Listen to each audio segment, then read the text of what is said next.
Welcome, everybody, to the Local Lick Show. I am Johnny Dollar, and you're tuned in to Vintage Radio 107.7 WQUD. How's everybody doing today on this beautiful Saturday afternoon? The Local Lick Show brought to you by Todd's Mudjacking and Basement Services, located in Silvis, Illinois. 309-792-0252 is the number you should know. And today we have a very special guest live in the studio. I am pleased to welcome Sam Robbins. Sam, thanks so much for coming in. Thanks for having me, man. Yeah. Sam, you describe yourself as a old soul singer-songwriter. Absolutely. And I've listened to your music, and it's just absolutely wonderful. Thank you. Yes. And we're excited to have you here. For those that are not familiar with who you are, tell us a little bit about yourself. I am living in Nashville, but I am from New Hampshire.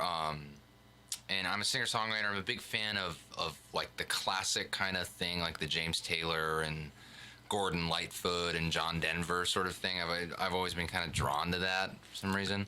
And I don't know. I feel like I'm doing the singer-songwriter thing and kind of trying to bring that spirit along with it. You know what I mean? Right.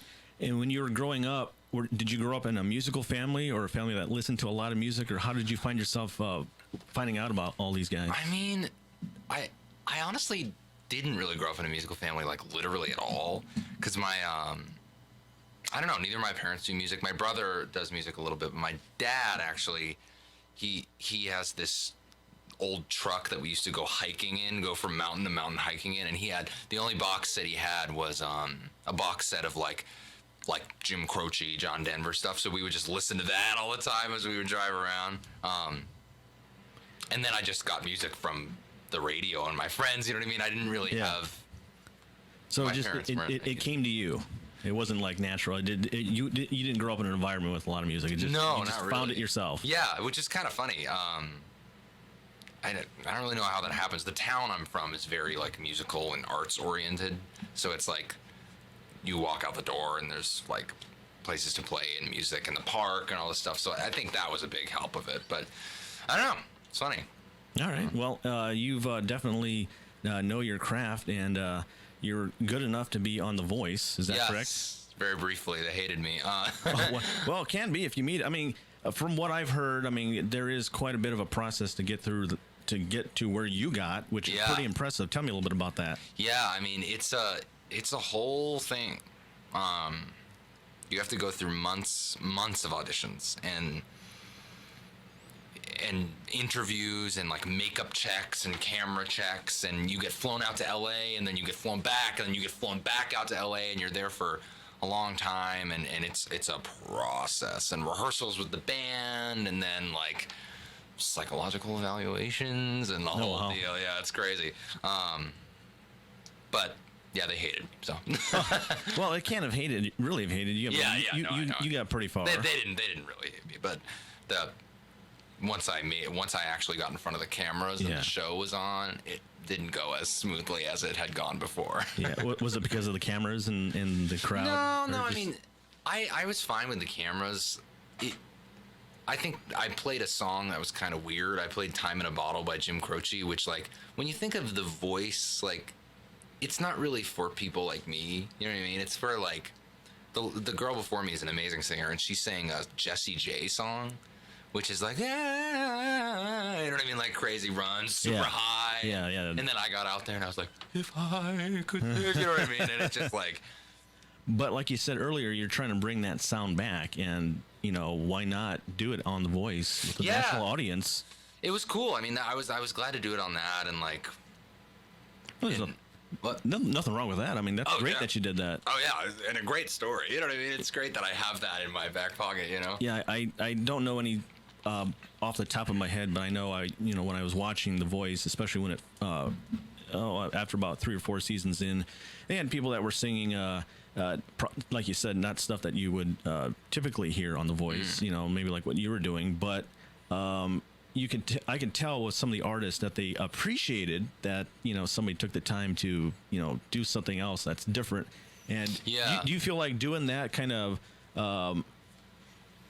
did you go in doing that thinking it'll set you apart from everybody else? Yeah, I mean, I think I didn't quite as much know what I was doing. It was a few years ago, and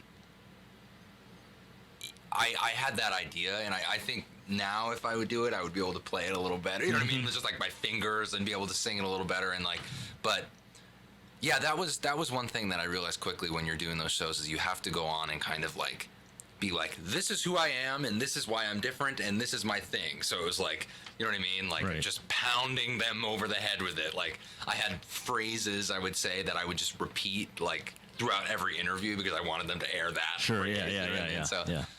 All right. Yeah. Well, you got something for us? We want to hear from you. Yes, a little something. absolutely. What do you got for us? I'm gonna do this song. I'm gonna do this one actually. It's called "What Being in Love Is," and I released it as a single a few months ago now. And I moved to Nashville, and like the thing you do in Nashville is that you co-write all the time, and you write a lot of like, I wanna get on that truck, and yeah, you know what I mean, that whole stick. And this was the first time after being in Nashville I sat down and wrote one by myself. Okay. It's called "What Being in Love Is."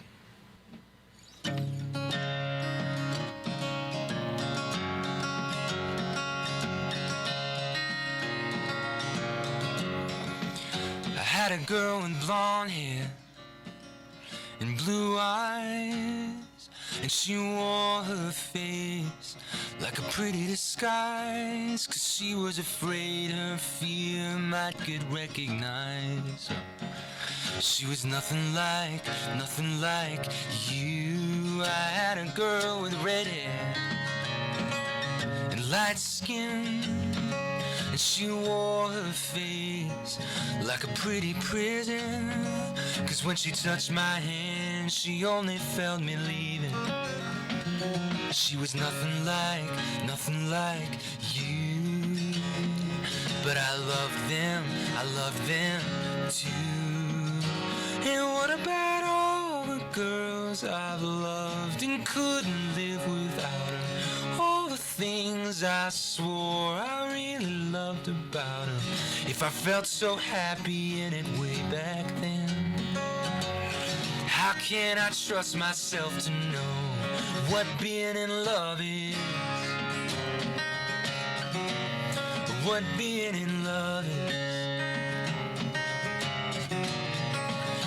Now you got dark hair and you wear bright rings, and I know you can see the difference between me and my confidence. I never had nothing like you, but I love them too. And what about all the girls I've loved and couldn't live without her? All the things I swore I really loved about her. If I felt so happy in it way back then, how can I trust myself to know what being in love is? How can I know what it is? Now I've slammed car doors, I've been selfish, I've loved someone more than I've loved myself. But if it's all insecurity anyway, it just depends on where I decide the line is.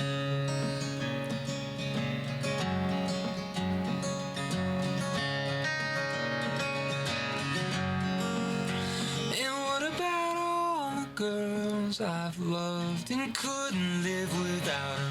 All the things I swore I really loved about her. If I felt so happy in it way back then, how can I trust myself to know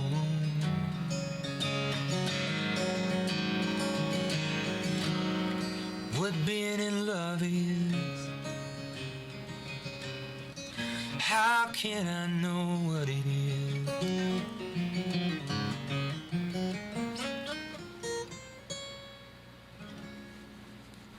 Sam Robbins right here on the Local Lick Show. Sam, that was awesome. Thank you, man. Yeah, now we were talking off the air about that guitar you got. It's a beautiful guitar. Thank you. That really is. I'm a guitar fanatic, so I appreciate you appreciating. Yeah.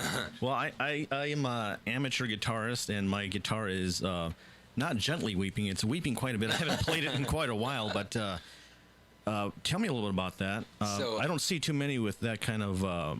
we got the headstock. Headstock. Yeah. Yeah. So it's I just got it actually this summer. It's a 1972 Martin D28S is what it's called. And so, if you really want the history lesson, I'll do it. Which I'm glad to do. D28s are like a really iconic guitar, and this one was the original kind that was designed in 1915 or something. Martin designed these, and then bluegrass players really wanted a guitar that was a little more like that. You know what I mean? So they made it a little more compact and a little more punchy. But these ones are really hard to find, and I just love it's so open. You know what I mean? And so it's like almost 50 years old, and it's that original design that they developed in the early 20th century. So and it really puts out the sound too. Yeah, it's loud. I mean, it's I have to worry about it because sometimes it's so loud that I try to yell over it. You know what I mean? But it's just I love this thing to death. And it also says on your bio you're a multi-instrumentalist, so you also play a couple other instruments too. Yeah, I mean, I started on drums. I was in a punk band playing drums. Which was hilarious. What was the name of the band? Is it radio friendly? No. Oh yeah, I can okay. It's extremely radio friendly. It's the Zambia. The Zambia. 13-year-olds developing. Well, yeah, sure. Why not? Yeah. Hey, honestly, that sounds good. Let's go with that, guys. Yeah, literally, it was like, okay, like, what do we do? And then someone was like, I just learned about this like country. It's called Zambia. Like, let's call it that. I was like, okay. I'm still friends with all those guys. Yeah. But yeah, pretty. Not long after that ended, I was like, you know what? Playing guitar is better for me than playing drums. I just, you know what I mean? I wasn't in the pocket. I was just trying to play loud. You right. know? Yeah. Especially in a punk band. Yeah. Yeah. Just be loud. Be loud. Be loud. Yeah. Like I play with drummers now, where it's like, oh my God, you play with them and you're just totally in the groove the whole time, and it's like I just feel bad for people that played with me before because that's not what I was. You know what I mean? And also piano too, huh? Yeah. I mean, I that was the only instrument I would say that ever came naturally to me because I had a baby grand in my parents' house, and growing up I would like plink stuff out on it, but I don't know, once I started guitar, it all kind of made sense, guitar to piano to me. So yeah, trying to integrate that in shows, but I haven't quite yet. Not yet. Well, you did a show last night, is that correct? Mm-hmm. Where was that at? It was at Paris Bell House Concerts in it's outside of Springfield. Okay. Which was amazing. That was so cool. It's amazing in the COVID era being able to play anywhere and do anything. Yeah, that's what I wanted to ask you with the way things have been going. How has that affected you? I mean, deeply, you know what I mean? In both good and bad, because I had moved to Nashville last fall, and I was really getting settled in Nashville, and then winter, spring, I was like, all right, I'm going to start touring, and I'm really going to do it, and I played the first show March 9th. Oh, boy. And then so everything got canceled from there on out. But honestly, like, looking back on it, I've written like 10 new songs in that COVID time, and I don't know, I was able to practice a lot more and get a little more solid, and I can't really imagine playing shows without these COVID songs now. I shouldn't call them that, but you know. So are the songs written about COVID, or they're just regular songs that you would have written otherwise, but you just happen to have time to write them? A little of both. I'll play some of them. Like, okay. I think there's just, when everything happened, there was just a different mentality. Like I couldn't, it was hard for me to write like songs just about myself, kind of. Like I don't know, it was like there was such a wider scope of things going on, right, that I felt compelled to write something different, and it's kind of changed the way I write and the way I do everything, which is been really cool. And I think that's going to affect music that's coming out with musicians this year. You know, we've had other artists come in, and I've asked them the same thing, and it seems like that's the theme. Is, you know, this has really changed the perspective of what they have in terms of their life and in music. And like you, they've been taking that time to write songs that they had put off, and they're getting ready to write. And it's forced them into it. And then also, too, like you said, about the coronavirus itself, about how that's affected. And, of course, everybody's different and everybody has something different about it. But, it seems to be a theme with everybody. Yeah, definitely. Definitely there's... All songwriters are the same, I think, in many ways. Like, nobody really knows how to write a song or, like, where they come from or anything. So... I don't know. There's always a collective thing, and when you meet someone else who writes songs, you can always kind of be like, right. You know what I mean? There's always a collective thing. So, well, you got something else for us? Yeah. Before we take a break, I'll do another COVID era song. This is one I wrote right when COVID happened. I had the idea to do this song. There's a song by Stephen Foster who was in 1854. He wrote the song "Hard Times Come Again No More." And I decided I want to do what folk singers do and rip off that song. And so I ripped it off and I wrote my own song with the same chords and same melody. Right. So this is called Bigger Than In Between. Okay, Sam Robbins.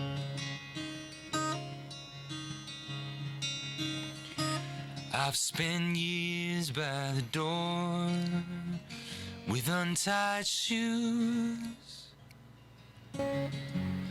counting everything I could lose if I take that first step and my feet don't fly, if I let my fragile dreams break free but die.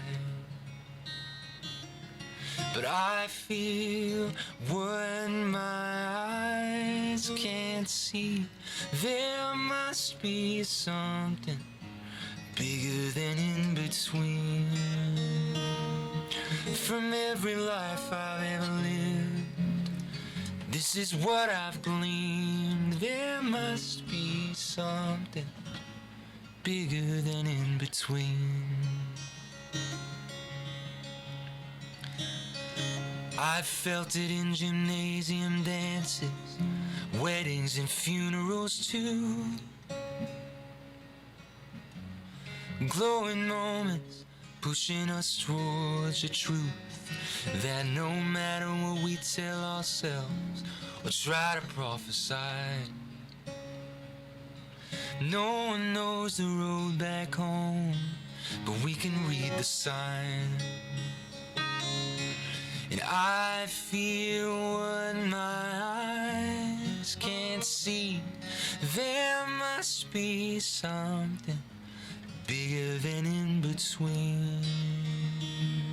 From every life I've ever lived, this is what I've gleaned. There must be something bigger than in between.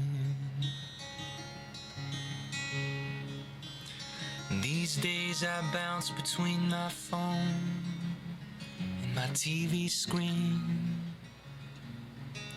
A million voices shouting louder and louder at me. I don't know what to say anymore. I don't really know what to think. There's so much fear behind everything. But when I walk outside, my neighbors smile at me. I still see the beauty in the new blue sky, and it's so easy to see that there must be something. There's gotta be something. There must be something bigger than in between.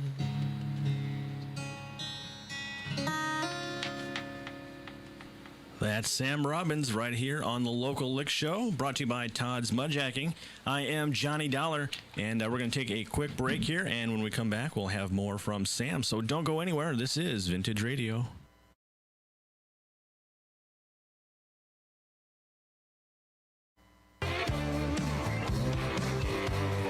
And we're we're back to the Local Lick Show right here on Vintage Radio. Johnny Dollar here, and special guest Sam Robbins is joining me in the studio. And he's done a couple songs, and I'm going to do a few more here. First, I want to ask you about some of the places that you've played so far. Any notable places that you want to share with everybody? I mean, you've got a pretty impressive list here. I think. I mean, it's, you know. Definitely a big one for me was the Bluebird Cafe in Nashville. That's world famous. Yeah, it was very cool. It was like a month or so into moving, I just played this random like writers round thing, and this guy asked me to play there the next week, and I was like, what the hell? So that was amazing. I don't know. What are the other ones? A lot in the East Coast. Did you started out a lot on the East Coast? Yeah, I'm from New Hampshire. Definitely one of the biggest ones. This is one that nobody here knows about, but the Music Hall in Portsmouth, New Hampshire, which is my hometown. It's like the biggest venue in my hometown. I got to open for this dude, BJ Thomas. Yeah. Raindrops keep falling on my head. Yeah, that guy. We know him around here. Yeah. Which was like so great, and it was at like this 900-seat theater, and I had seen so many shows there growing up. That was a few years ago. That was an epic show. Yeah, you got to play with BJ Thomas. That's pretty impressive. Yeah, that was fun. And it was funny. My English teacher from high school, his friend was like his tour manager or something. So wow, what a connection! I know. Yeah, like my English teacher found my number and called me. He was like, "Hey, like, would you want to open?" I was like, "Yeah," you know what I mean. But that was a sick gig. Well, do you remember your first paid show?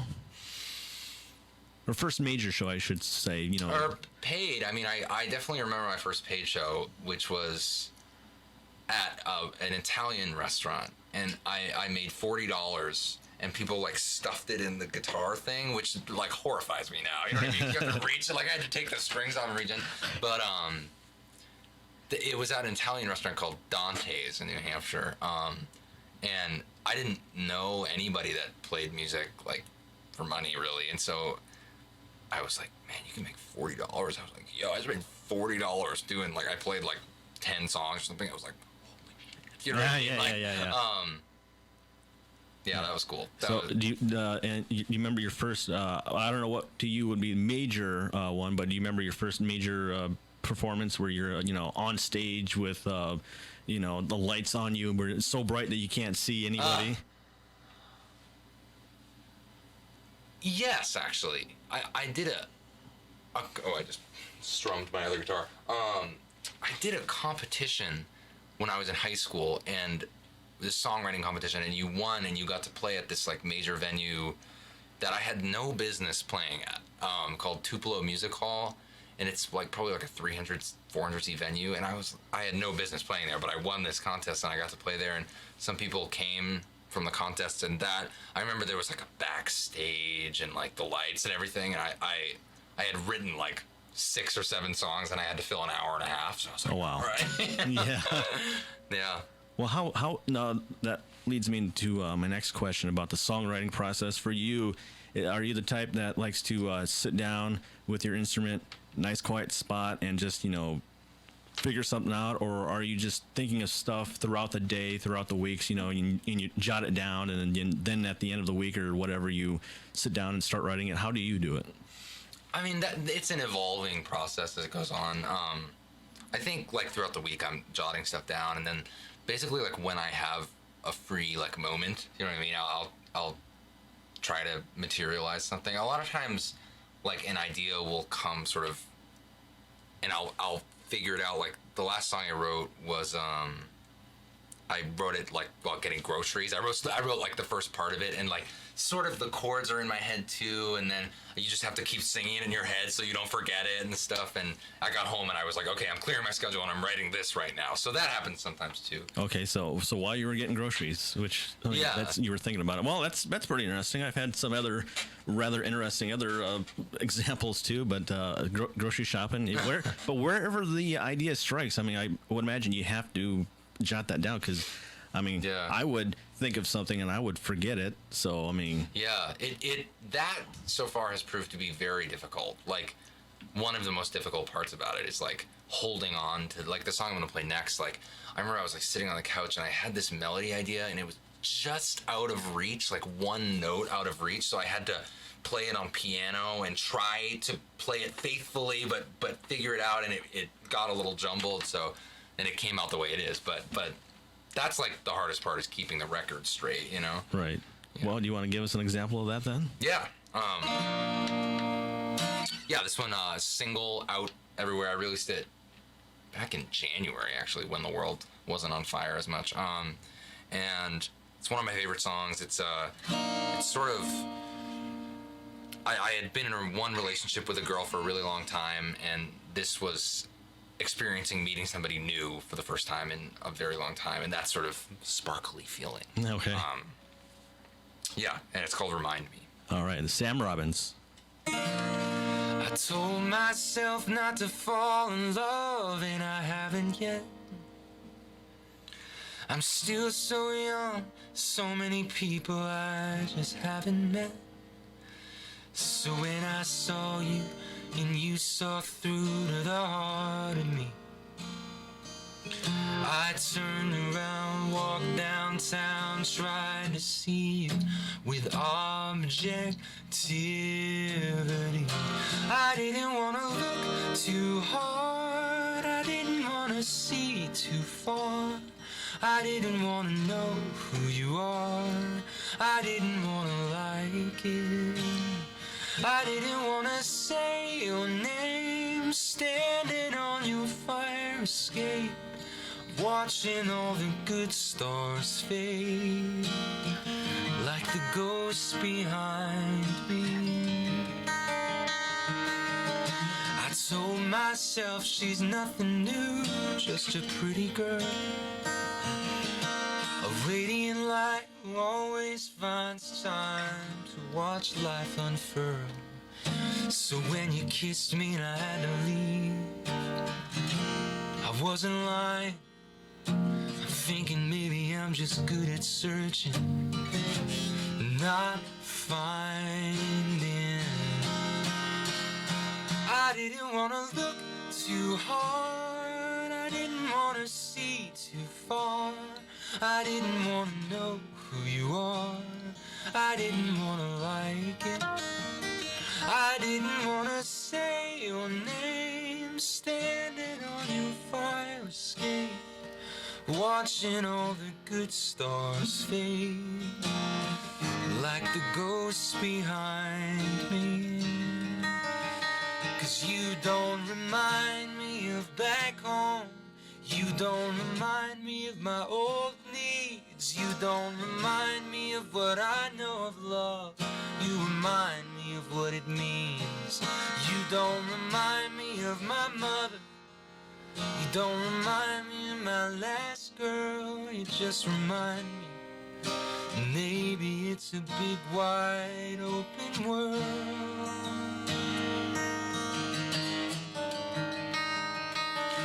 I didn't want to say your name, standing on your fire escape,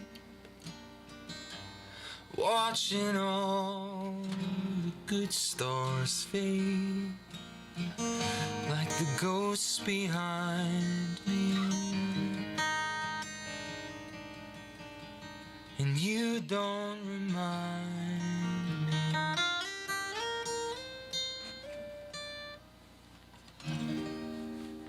Sam Robbins with Remind Me right here on the Local Lick Show. Now, we were talking about some of the bigger places that you've played, and I can't help but notice in the bio that you have on your website, samrobinmusic.com, you've played a lot of different places, and frat parties is one of them. Yes, that stood out. And I was thinking to myself, I'm like, well, I mean, you know, I'm thinking frat, frat parties. Not really organized, you know, like, hey, who's going to call in the entertainment? How did that come about? This is a great story, actually. This is actually the first time I played with my girlfriend was doing this gig that she asked me to do, that they had asked her to do, and it was a frat. This is the single weirdest gig I've ever done in my life. It was a frat party, like pledge event. You know what I mean? How they have them do things. Like I think in like bad frats they have them like drink themselves to death and stuff. But right, yeah. This was, they gathered in this was 3 years ago, I think, they gathered in a parking lot in Cambridge, and they got an old car, and they brought out sledgehammers, and they had all of the new recruits smash the car. And that was like what they did, and they wanted me and my girlfriend and this other guy, Jacob, to play for while that was happening. What were you playing? I mean, what kind of music goes with guitar smashing? I mean, what's guitar smashing, or I mean, car smashing music? I mean, it was just like pop stuff and like, you know what I mean, Jason Mraz, like, I won't hesitate, you know, just stuff like that, and little. It was crazy. I can't, you know what I mean? Yeah, that just sounds insane. And I got to smash the car too, which is great. Oh, well, there you go. Yeah, that's that awesome. that was a weird one. That is fascinating. Yeah. Wow. But hey, I mean, hey, a gig's a gig, as they say. Yeah, absolutely. I mean, like, I was happy to do it, you know? I mean, I remember, like, I took so many videos because it was just these people smashing the car, and then, like, my guitar and mic over here, and then it was like, you know what I mean? It was crazy. Was it like the College of Demolition or something? It was MIT. Oh, okay. Yeah, so some engineering. Yeah, I think it was like an engineering. It was a very like smart frat. You know what I mean? Like, it wasn't like a super party frat. So yeah, it sounded like that's what it would be. But wow, I'm picturing, you know, smashing cars as the initiation in a frat. Yeah. Well, hey, whatever works. Yeah, honestly, I mean, everybody came out okay. Yeah. So there you go. Yeah. Why not? I didn't question it. Yeah, well, yeah, and you know, you've done a lot of other things in between. It says over 700 shows. That's now before the pandemic. How many did you do in a week?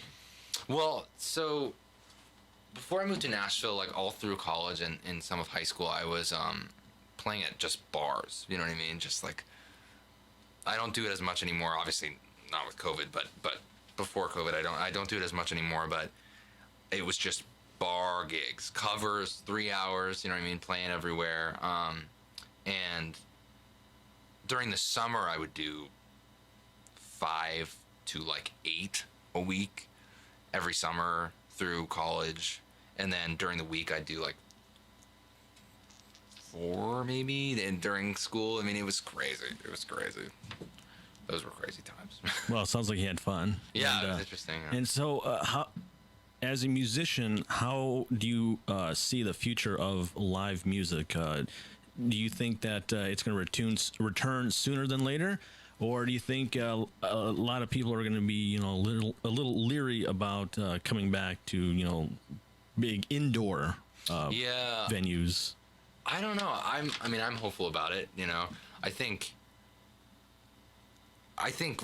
the future is in like smaller events. Like, I'm doing a bunch of house concerts, which is why I'm here, and that's like, those are awesome. You know what I mean? Those are great, and a great engaging way of doing shows and being sort of one-to-one with people. And so I think those are going to be a big thing. And then, I mean, I don't know, like big arena shows and stuff, I don't know. Yeah. I think that's like a ways away, honestly. Yeah, that'd be nice to get back to that. Yeah. I saw a show in like February or something that was like in an arena. It was just like, damn. Yeah. I didn't know it was the last time I'd seen it. And that's the thing. It's like, wow, that was the last time. I know locally here, like Smashing Pumpkins were going to play like a mile from my house. Really? At this new venue that opened up, and that got canceled. Really? Oh, man, my heart was just broken. So, yeah. Yeah, that's crazy. Are you doing any streaming on, your Facebook or anything? Or like some artists are doing, they're at home doing, like series. Yeah. Are you doing anything like that? I tried it. I'm not doing it right now. I've done some streams, obviously, and I just did a little while you were doing the stream. And I don't know what it is. It doesn't really work for me. I just like playing for people. I don't know. Is it because of the lack of the feedback? The lack of the feedback, and also like my hurt ego by seeing the numbers. Because when you're playing to people, like, they're not like leaving in the middle of a song and they're not commenting. You know what I mean? Like, they're thinking it in their heads, like, oh, I don't like this one. But like when you're playing, like, and I'll play like a sad song about like my dad or something, like a slow, deep song, and then like 5 people will leave during that song, and I'm just like, damn it. You know what I mean? And that weird idiocy. I never thought about that too. We've had, I think we've had at least maybe one or two since we restarted having people in here doing live streams, and they've said the same thing too. It's a little awkward not having that feedback. I know there was a comedian that said, he's doing jokes and you can't hear anybody laughing, so you don't know if these jokes are landing or bad. So I can't imagine, when you get done with a song, you're into it, you're doing your song, and then when you get done, it's just silence. Yeah. And it's just probably like, you don't get any energy off of silence. Yeah. It's very strange. It like the first one I did was in March, and I in the middle of it, I cut my finger open, and I was just like, I have to go. Oh my god. Yeah. Oh my god. Yeah. Oh. No feedback, and then but then the immediacy of the numbers and everything, and like, this guy has more numbers than I do. This person, it's that's just something you just can't look at. You just do your thing. But I do. Well, you want to give us another one before our next break? Yeah. Let me. Sorry, 1 second. Oh, no problem. You're listening to Sam Robbins right here on the Local Lick Show, brought to you by Todd's Mudjacking. Oh, I'll do this one. I said about my dad. I'm going to talk a little bit about this one. I wrote this song about my dad, and my dad was a big inspiration to me, and really good at a lot of things that I am not good at. I'm really bad at sports, and he's like really athletic and great. He's super outdoorsy and awesome at math, and does like business stuff, and doesn't do music at all. And but like, he supports me and everything. But I started writing this song, and I don't know. It's just funny when your dad's like your hero, and it's funny when you're not like him in those ways, you know. It's called Raining Sideways.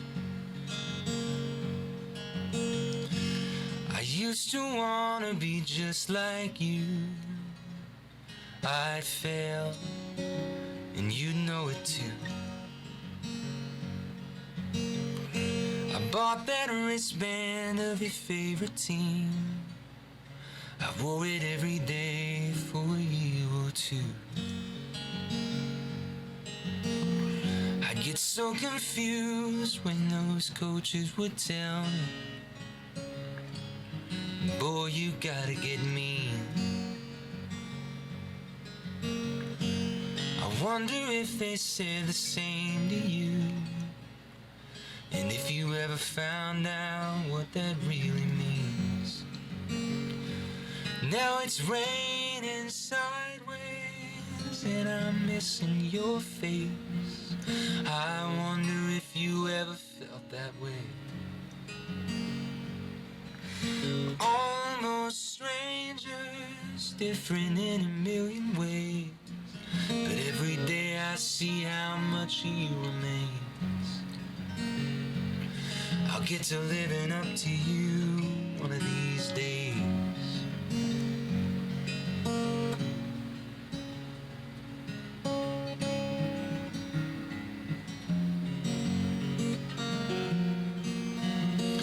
Do you remember those hiking boots you bought me back when I was 15? The first and last time that I ever wore them was with you on the spine of Tuckerman's Ravine. When I told you I couldn't do it anymore, I wasn't a man like my grandfather. I couldn't fight the Korean War. And you told me that that was alright, that no man grows up to be his father if his father raises him right. I wanna believe that I could be like what's come before me, a faded photo on the wall, a thread running through us all. On the shoulders of 100 men, all I am is pieces of them. All I am is pieces of them.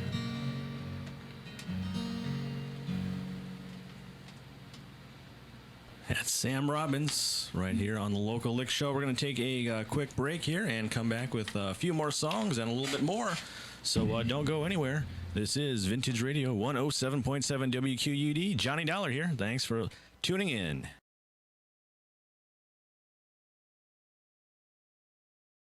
Broadcasting live from the Rhythm City Casino Studios here in downtown Erie, Illinois. And I am joined by Sam Robbins, who has a couple more songs left for us. And speaking of songs and music, so far, how many albums have you put out so far?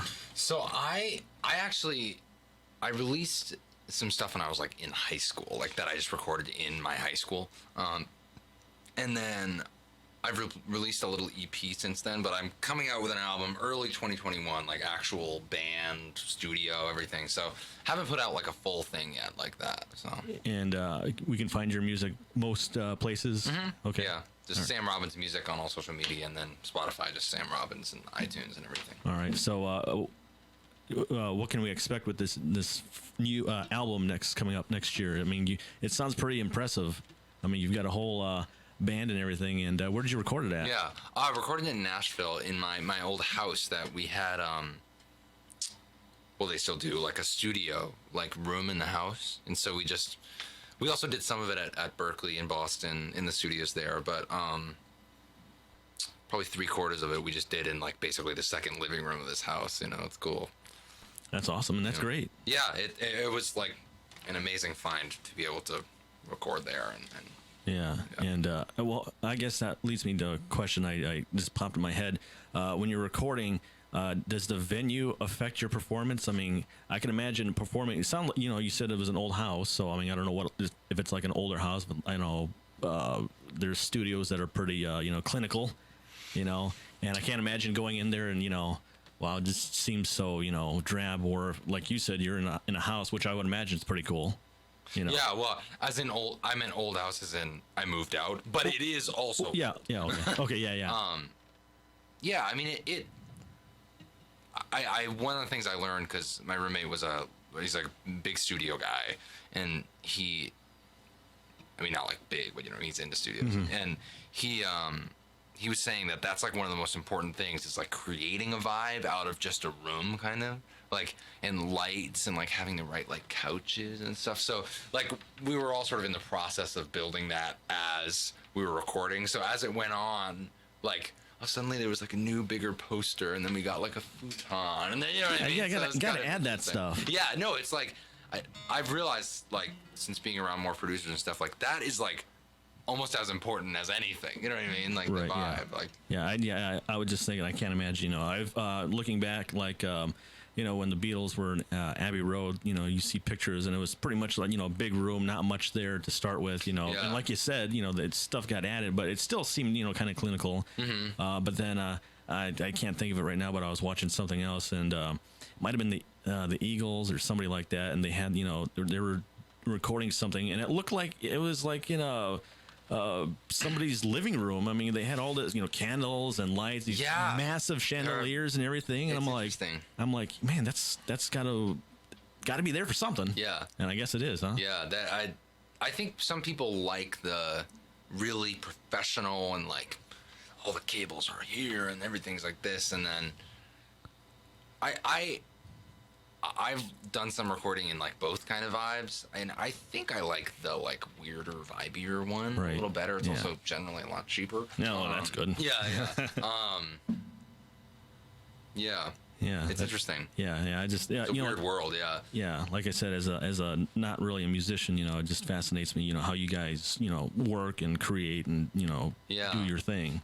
That's been an ongoing learning process of that, because when you do I'll talk about that with the last song I do, because it's kind of it's a weird process, like making an album and figuring out who's going to play what and what's going to go, because you have these, as a singer-songwriter, like I wrote some of these songs years ago, so then it's like figuring out how to build on top of them and make them like records is hard, Right. Yeah.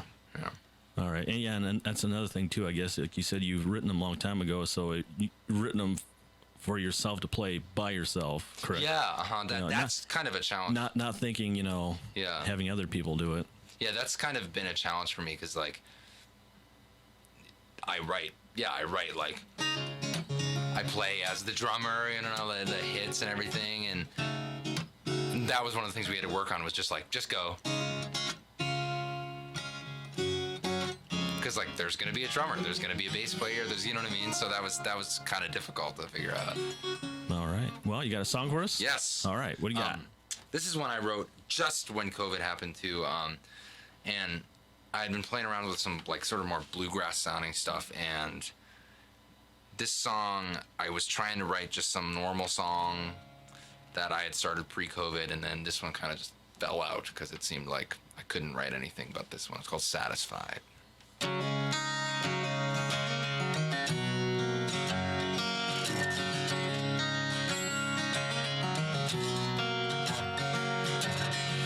Here I stand, a born and bred American, living the good life. The world outside has made it up to my bedside. It's gonna be a long night. I've never been this close to the unknown.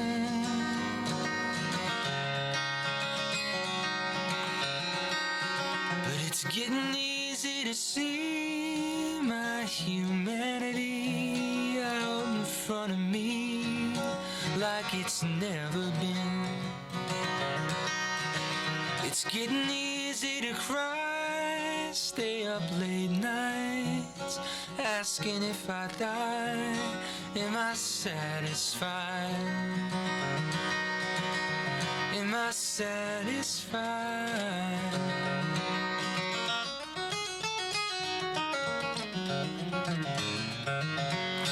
Here I stand, 3 years past my second hand, young, healthy, and blind. Blind to the reality that through all the fear I've ever seen, there's always been a thick white line. I've never been this close to the kind of pain people say never lets you go. But it's getting easy to see my humanity out in front of me like it's never been. It's getting easy to cry, stay up late nights, asking if I die, am I satisfied? Am I satisfied with how I live this life? Maybe some innocence has died, but that's alright. 'Cause it's getting easy to see something bigger than me, a page turning.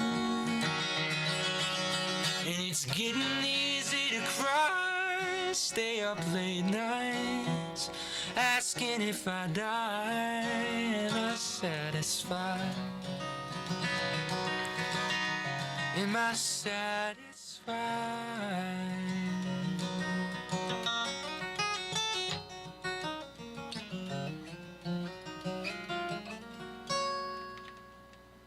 All right, Sam Robbins right here, joining us on the Vintage Radio's Local Lick Show. Now let's just pretend that COVID goes away sooner rather than later. Yeah. Where would your dream venue be to play?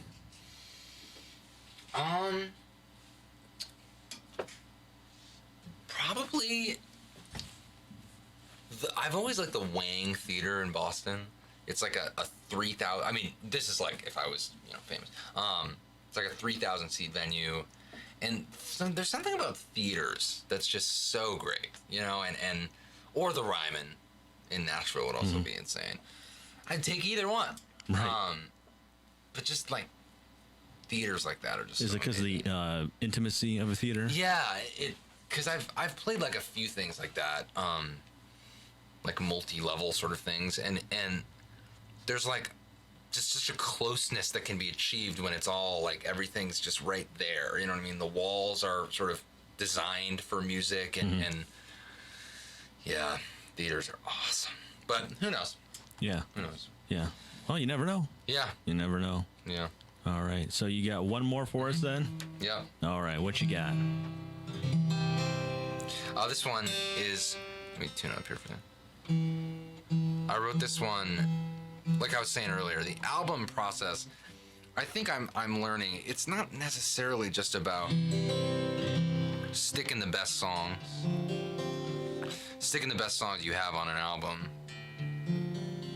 I think it's sort of almost more of a concept thing, like a vision thing. And I realized after recording all of them that it's sort of a concept of like getting out of this really long relationship with someone and then like tumultuous years until you sort of find footing again. You know what I mean? And this song, we needed one more song for the album, and I was going back home to New Hampshire for COVID when everything happened, and I needed one more song, and this one really finished it out. It's gonna be the title track. It's called "Finally Feeling Young."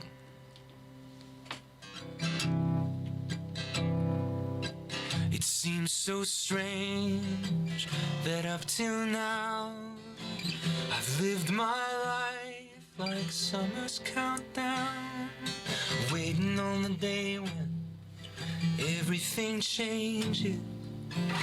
The sky opens and my life rearranges. It's always let me down.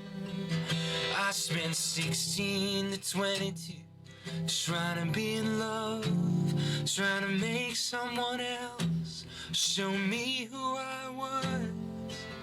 And I started working 7 days a week just to prove to my ego that it could make some money.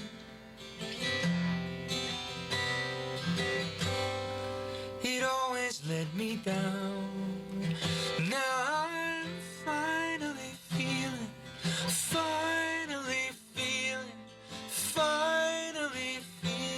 young.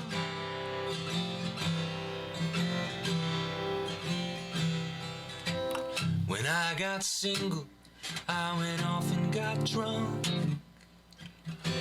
I tried to hit on everyone, and even when I was throwing up, I thought I'd cracked the code, all from getting some girl's number new in my phone. I swore that's what growing up was. Now I'm finally feeling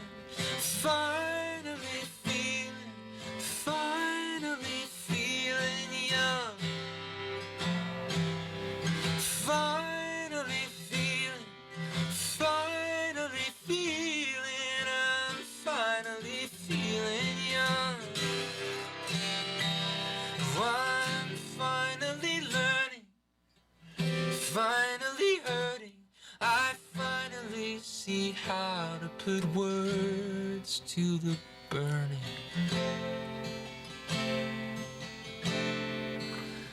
And I'm finally feeling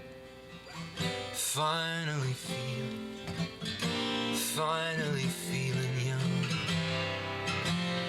Now I'm finally feeling, I'm finally feeling young. Now I'm finally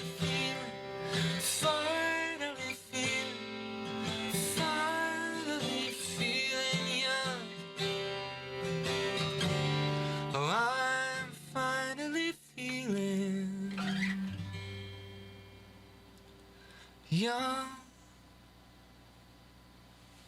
Sam, you are truly a great musician. Thank you, I appreciate it. Yes, I really do mean that.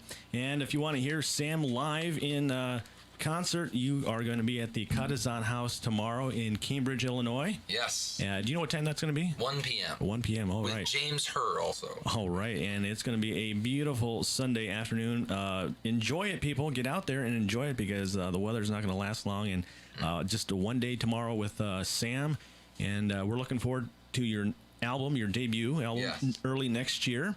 And where can people find you on social media? You can find me Facebook, Instagram. I do have a Twitter, although I rarely use it because I don't get Twitter. But Sam Robbins Music, Robbins, on everything. So you should look it up. All right. Anything else you want to say before we go? Thanks for having me. I appreciate thanks for coming in. This is great. Yeah. This is great. Great space. Like, amazing concept for a thing, too. So thanks for having me. We're glad to have you. All right, Sam. Well, hopefully we can have you back in here sometime soon. Yes, absolutely. All right. All right. You've been listening to Sam Robbins here on the Local Lick Show.